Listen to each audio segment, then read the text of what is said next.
So tapos na kami kumain guys. Pabalik na kami sa may accommodation.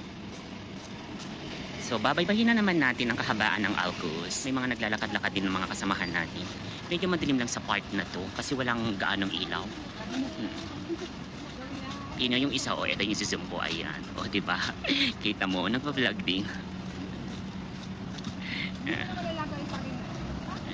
Dalawa, nauna na yung dalawa. Yun, ayun nauna na.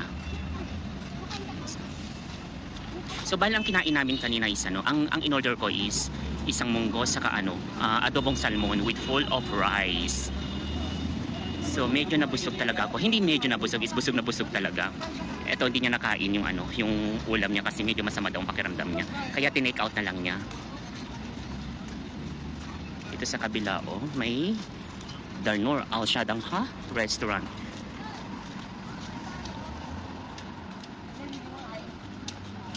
Hindi ko alam kung didiretso kami ng accommodation or pupunta anywhere. Kasi still off pa rin namin tomorrow. Pero itong nakaitim coordinator namin yan, may pasok siya tomorrow. Maaga siyang gigising. Yun.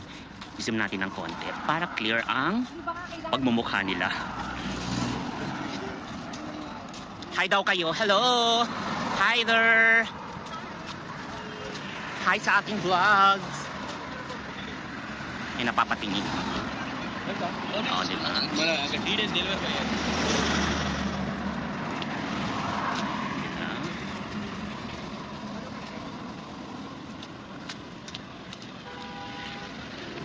So, na-vlog ko na before dito. Yung sila din ang kasama ko, yung nasa unahan. And then yung ka-roommates ko. Yun. So, from Enoch, papunta ng accommodation. So, parang 10 to 15 minutes away siya. So, mahaba-habang lakaran din. Ganun tayo katindi pag nag-crave tayo ng Filipino foods. Kasi, sa mga ibang dito sa mga restaurant na to, yung mga nasa paligid natin is more on ibang lahing restaurant. So, walang masyadong serve ng Filipino. Kung meron man is masyadong mahal. Doon kasi is cheaper. Then sa ibang restaurant na nagsiserve ng Filipino food. May bitbit yung kasama ko. Kahapon nag-ice cream kami.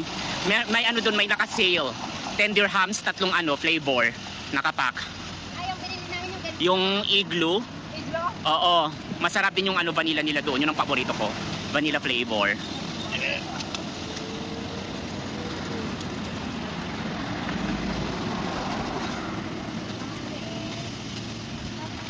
Yung singaw ng sasakyan is mainit. Doon na hindi na siya na ang weather is hindi na mainit. Kumbaga tama na siya. Tama na yung temperature niya. Nako, magwi-winter na sa Dubai. Ayun yung dalawa. Diba?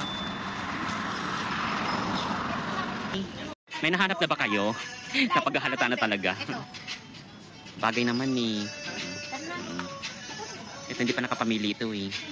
Ako final na. Ito. Final na ba yan? Kasi nga, linaw. Ay, malinaw naman ang mata. Malinaw naman ang mata mo. Ito hindi makapag-decide to eh. Mas gusto kong nito eh. Bagay. Pwede na. Asan? Ayun. Maganda. Kunin mo na yan. Bilhin mo na. Bilhin mo na. Huwag ka nang mag-alin lang ang bilhin. Yung isa hindi pa ito. Tumitingin pa kung Bilhin na. Yung mga may edad na dyan, bilhin na yan.